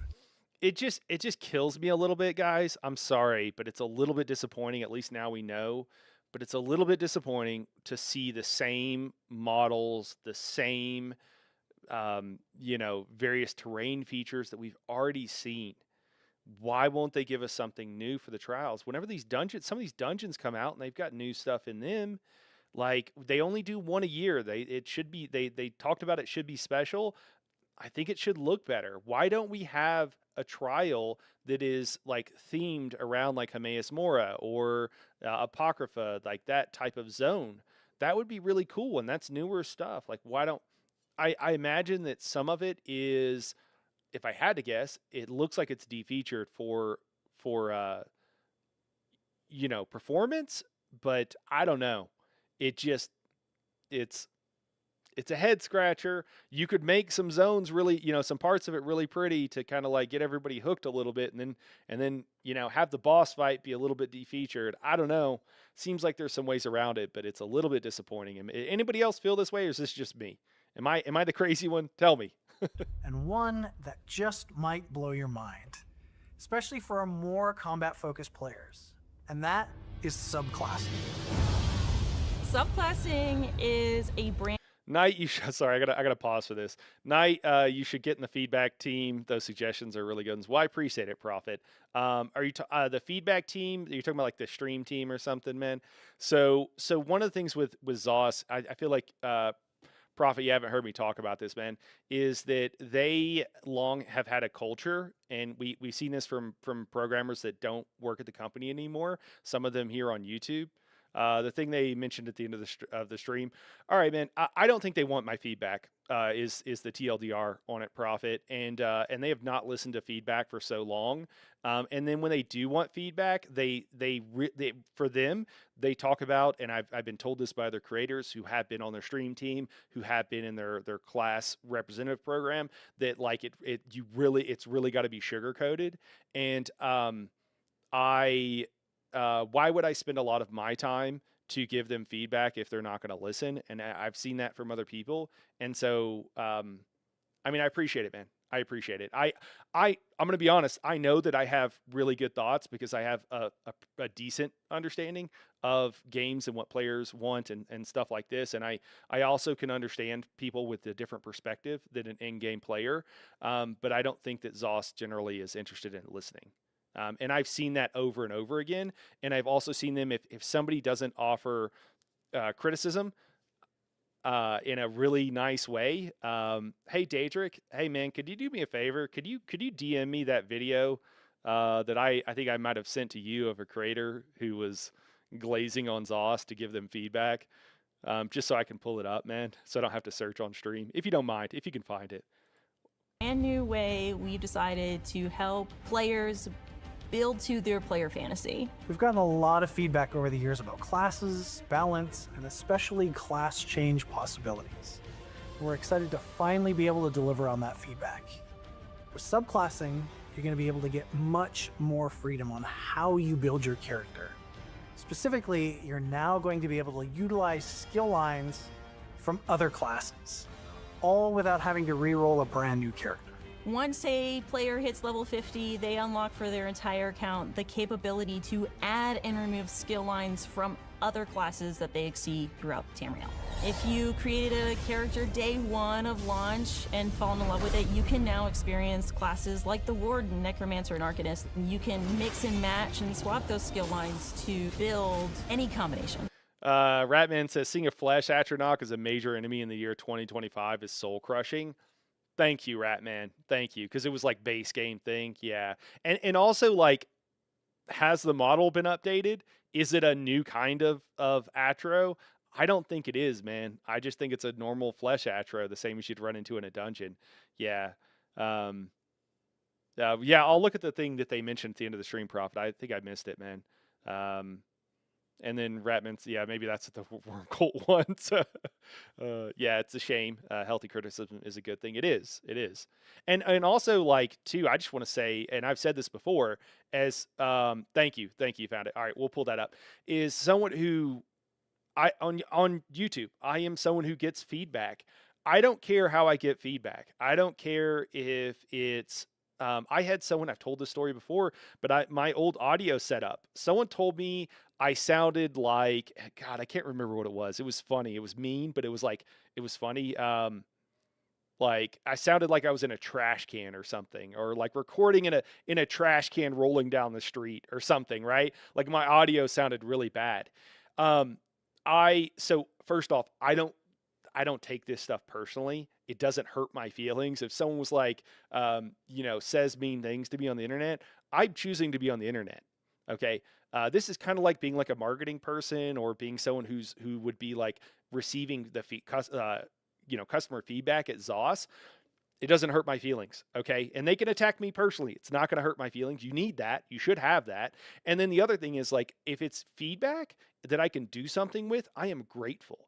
I am grateful for the person who told me it sounded like, because I did. The audio was not good. And it's one of the most important things that I got it fixed. And so getting feedback in any way, if I can, as long as I can do something with it. You suck. How dare you disagree with my favorite creator? Like, it's a little hard to, you know what? That last one I could probably do something with, but that's the job of any customer facing industry, and games are customer facing. And I think a lot of these programmers didn't expect that when they got into some of these people. You can see they're very old, and they didn't expect that when they got into development. And the newer generation does expect that, and they understand it's part of the thing, and they engage so much better because they're social media literate. They understand what it's like to live your life on the internet. So it's not always, it doesn't mean everybody's old, my age or older isn't good at it, but it just means they have to learn. And many people simply stop learning at some point. Some of the older videos definitely sound like you're in a tunnel, but trash can is harsh. Hey man, but I got the feedback, and you know what? It's so hard is you all ask friends like for feedback, and it's so hard to get really good feedback from people. It's just, hold on. Nani's asking me about a trial for Put It Up, and I'm like, yeah, let's do it, Nani. So I just wanted to respond real quick, and I can't do two things at once.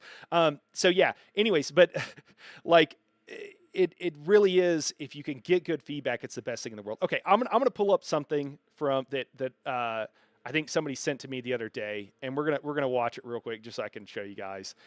Should I do this? I'm not trying to hate on this creator, okay, guys? What I'm trying to show is this is what they need to do, okay? So let's look at this. This is from 81 Puppies, okay, which I think is on the stream team. The endgame raid scene in the Elder Scrolls Online is the weakest I've seen it in my years of endgame raiding. Honestly, it's not just endgame PvE, it's any sort of ESO endgame in general. PvE is dying, the PvP endgame scene is dying, and I'm even hearing people who are super into housing and questing getting bored and taking a break as well. And the sad reality right now is that there's never been a better time to take a break from the game, because for those of us who have been playing for a decade, we've finally run out of things to do. This video isn't intended as some sort of doomsday message declaring that the Elder Scrolls Online is a dead game and to pack up before it's too late before the end of the world. No. This video is meant to invoke a conversation about what has brought us to this point, but more importantly, some ideas about how to fix it. I want this video to be something that can be good, clear, and concise feedback that outlines what the player base is feeling, and hopefully provides some realistic solutions that, at a minimum, could create some inspiration for the devs to work with. For that reason, it is paramount that you voice your opinion about this topic in the comments section below. Please do so respectfully. Disrespect and lazy comment. So I think what he's trying to, so one, either he's trying to get engagement, which I don't think is the case. YouTube creators or creators in general always get accused of doing stuff like that, and rarely it's what we're actually trying to do. Just like people think linking videos in Discord is like some way of us getting, no one watches a video you link in Discord, guys. It just doesn't happen. Unless someone is asking and someone links it in response to something, it's kind of like it's a convenience thing. You're not, I have a Discord with 1,000 people over, or 1,500 or something in it. Guys, if I post a video, like very few people are clicking on that video from the Discord, and that's my Discord. Okay, it just doesn't. So that's one of the many things. I don't think he's trying to engagement hack here. I think what he's trying to say is that somebody from the ZOS team is going to be looking at their comments in one place, and then because there's somebody from ZOS that's going to be looking in the comments, he's telling them how you have to word it so that they'll actually hear you. We'll just go back a little bit. For that reason, it is paramount that you voice your opinion about this topic in the comments section below. Please do so respectfully. Disrespect and lazy comments, I'm just going to delete and not even bother with. The Dunning-Kruger... Some comments are shit posts. You can't do anything with it. That's fine. Effect for gamers is unbelievable in a lot of regards. We like to pretend that we know how game development works, but whenever we try to voice opinions, solutions, and criticisms, we often end up looking like Jerry and Gluty trying to develop an app. Did you want to develop an app? I'll pass, Gluty. Your loss. 50-50, final offer. Saying things like the devs don't listen, care, or are lazy. So, well, in and of itself is just objectively not true and lazy. So think a little more. So so this is again, like, you've got to word it correctly. Also, like, as consumers, we're not programmers. That doesn't matter. We can still complain. We can be as angry or whatever. We're customers. Anybody who is giving feedback should be extremely valued, and you should be excited that your customers would bother to take the time to tell you you suck. That's the approach. As someone who does this exact thing, that is the proper approach to take. You should be grateful that someone took the time to tell you you sounded like you were in a trash can rolling down the street. Critically before you post. I've been remarkably blessed in my life to have some of the opportunities that I've had to work directly with some incredible people whose passion is developing this game. Every lunch or dinner that I was a part of during my time at QuakeCon, whenever you're around these devs, all they do is talk shop. You can hear it in their voice, you can see it in their actions and their ideas. I mean, they're constantly just thinking about their work. I have nothing but the utmost respect for them. And having the chance to experience the passion that the developers of ESO have for their life's work is maybe one of the most inspiring things I've ever had the privilege to encounter. I hope many of you are willing to take my word for that. Now, that said, everything that I have to say comes from a similar point of passion, as ESO in a variety of ways has also become my life's work, and seeing my endgame community dissipating has been genuinely devastating. The other contrast on this, and I'm not trying to, is that there's some videos of 81 Puppies being incredibly mean to people in raids, and maybe he was just frustrated and he was having a bad day, but it's a really stark contrast to hear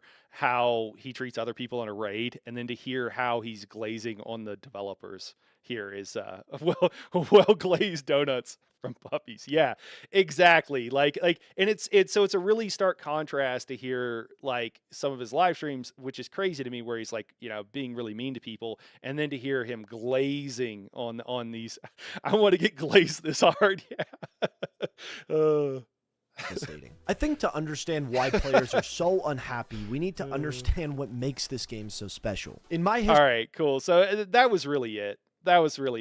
So this is how you have to present feedback in order for ZOS to potentially hear it. And it's just, that's the problem. And it's why the game has taken so long to, like, it makes for a worse game because feedback isn't listened to and then acted upon. Luna says stagger on every tank. Let's go. Yeah. Red says, I just like confrontation and causing people to redline. That's funny. Oh my gosh. Red, was that your comment, man? All right, I think I caught up. Yeah, so that's the kind of stuff you have to do if you want the developers to listen to you.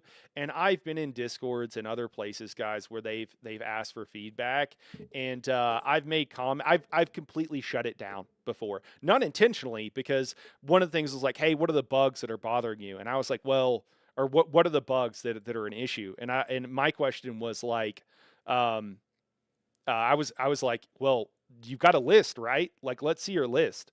Before I spend hours of my life to help you make a better game that that helps you with your job for no pay and no compensation, I'd like to know what you've done on the subject. And that basically just like shut it down. I didn't say it like that. I was much nicer. And a bunch of people bandwagon and were like, yeah, didn't bandwagon. They agreed with me. And that basically like shut down the whole channel. Yeah. He can be ultra toxic in his raid streams. Yeah, and that's the contrast, you know. If he was always like that, like Skinny Cheeks just seems like a stand-up guy. I got to be somewhere in the middle. You know, I'm not as nice as I should always be, and whatever, but I try to be. But at least I try to be consistent. And I'm not different off stream than I am on stream either. Before we had 7 possible classes to choose from, which you make in your character creation, and now there are over 3,000 different options of combinations for skill lines that exist in the world, and you can use it with 1,000 different options of combination. Before we had 7 possible classes to choose from, which you make in your character creation, and now there are over 3,000 different options of combinations for skill lines that exist in the world, and you can use it with your... Somebody help me with the math. Help me with the math here, guys. We got several math people. So we have 7 classes. We have 3 skill lines apiece. You can, like, what am I missing here? So that's 21 options total, right? And you can pick any 3. So we're just looking for a combination, 21 pick 3. Am I not right there? I'm coming out with like 1,300. Am I missing something? Where is my math wrong that they've got 3,000 and I've got 1,300 or over 3,000? Am I just doing this totally wrong? Is my combinatorics out of date? Or not out of date? Have I failed in learning combinatorics and I just don't remember? Characters. Now you can really dive into making a character, expressing the way that you think they should play in the game and making it your own, and that's super important to us. I know a lot of people internally have talked about making an elementalist, you know, taking a little bit from Sorcerer, a little bit from DK, and just sort of blending in that, you know, the fire and the lightning, and that kind of possibility just is so exciting. My goal with subclassing is going to be to have on screen as many critters and companions as possible. Might be a combination of combinatorics, i.e. 3 times the number you have, or 7 times some smaller number choice. Yeah, I just don't know how we're getting to their math, man. I'm just trying to like, how do we get and build myself a small army. We need Walnut. Where's Walnut at? Walnut, get in here. Walnut doesn't play the game anymore, but he has a doctorate in math. Subclassing is actually going to share all the work you've contributed account-wide for the first time ever. All your skills and progression is account-wide for subclassed abilities. And if you haven't played in alternate characters, we have methods to unlock skill lines that you may not personally have experienced. This is only scratching the surface for subclassing. Stay tuned for more. Our next content release arrives in late summer. We'll continue the Seasons of the Worm Cult story with our you may not personally have experienced. This is only scratching the surface for subclassing. We got a giant crab. That's funny. Okay, I just want to pause on this. I'm lost too. If there's any 3, then it's 21 times 20 times 19, which is 7,000. Yeah. It sounds like a general big number, like $1 million. Yeah. Yeah. I don't know. I don't know what it is. Well, I guess it's a mystery. Maybe there's something else that is that they're going to add in there or throw in or something, or maybe they're slightly different than our base skill lines. That could be it. Maybe the multi-class ones are different than the standard class skill lines. That would mean that I don't know. Depends on how much pull we can do from other skill lines. We'll have to wait and see. Well, I think it's going to be, well, yeah, I guess maybe it's different. Are the lines limited? That would be less fun. I think my understanding is that you replace your own current skill lines. So if you get one to start off with, you're going to pick one of your class skill lines. Otherwise, you're essentially just another class. And then you can pick, any of the other skill lines to replace your other two or keep them the same. Probably counting both morphs of each skill. That could be it. Okay. Okay, that would get us closer to the right number.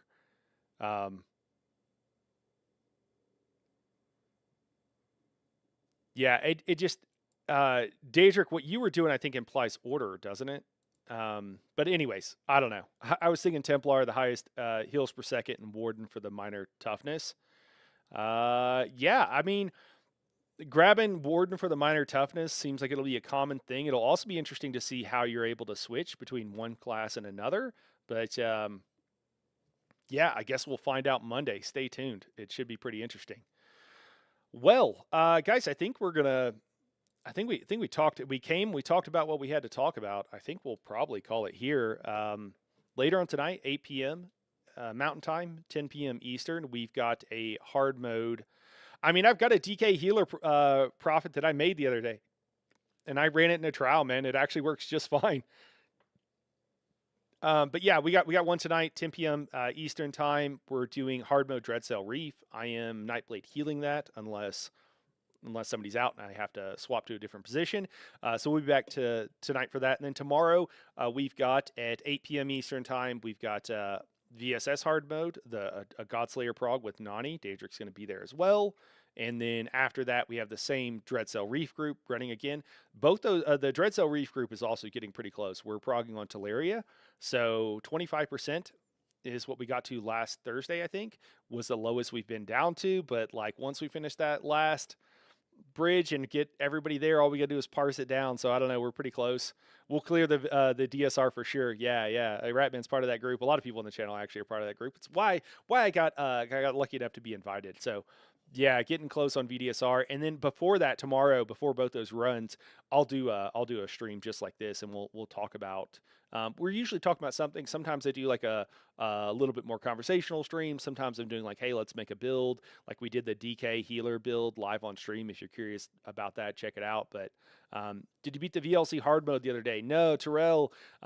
They're in the last room, man. They're in the last room. So I'm a permanent fill for that group if they need it. So we'll see if I can get back in there some. But yeah, nah, didn't quite make it. Part of that with the first one, I didn't do a great job with the lines.